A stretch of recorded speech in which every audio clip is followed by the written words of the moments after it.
В эфире новости спорта. Здравствуйте. Подмосковный баскетбольный клуб «Химки» одержал победу со счетом 89-83 над израильским «Маккаби» в матче первого тура Евролиги. Встреча прошла на арена Мытищи. Самым результативным игроком матча стал защитник хозяев площадки Алексей Швед, набравший 22 очка. В следующем туре «Химки» на своей площадке встретится с испанской «Басконией». Игра пройдет 11 октября. Сегодня матчи первого тура сыграют другие российские клубы. Санкт-Петербургский «Зенит» на выезде встретится с немецкой «Альбой», а столичный ЦСКА в гостях сойдется с испанской «Валенсией».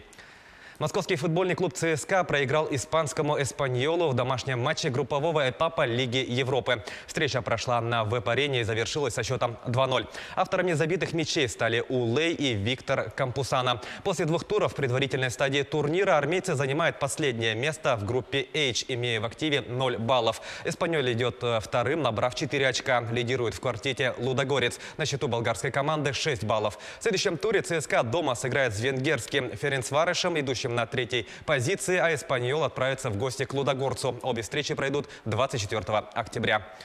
Поражение потерпел и другой российский клуб, выступающий в Лиге Европы. И снова в роли обидчиков выступили испанские футболисты. Краснодар на своем поле со счетом 1-2 уступил Хетафе. В составе гостей двумя результативными ударами отметился Анхель Родригес. Единственный мяч россиян забил Ари. По итогам двух туров краснодарцы с нулем в активе идут на последней позиции группе С. Хетафе с 6 очками возглавляет квартет. В третьем туре групповой стадии турнира Краснодар на выезде сыграет с турецким Трабзонспором, а Хетафе на своей арене примет швейцарский «Базель». Обе игры пройдут 24 октября.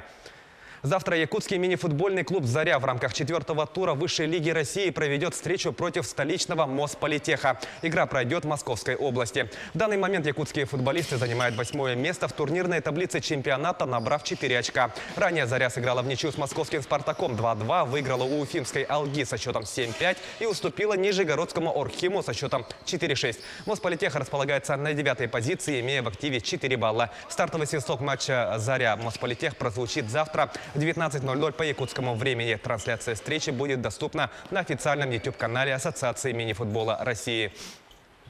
Сборная России по регби со счетом 35-0 проиграла команде Ирландии в матче группового этапа Кубка мира и потеряла шансы на выход в стадию плей-офф.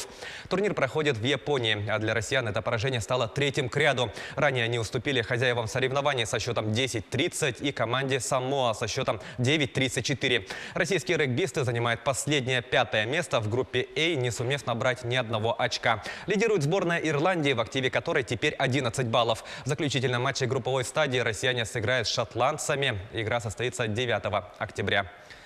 Подмосковный «Витязь» одержал выездную победу над московским ЦСКА в матче регулярного чемпионата континентальной хоккейной лиги. Встреча завершилась со счетом 2-1. В составе победителей взятие ворот провели Пекка Ермака и Миро Алтанин. Единственную шайбу армейцев забросил Иржи Секач.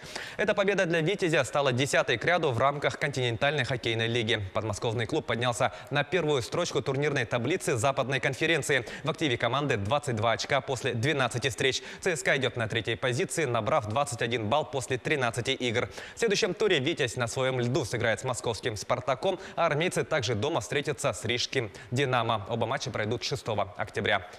К этому часу это все спортивные новости. Мы продолжаем следить за событиями в жизни регионального и всероссийского спорта.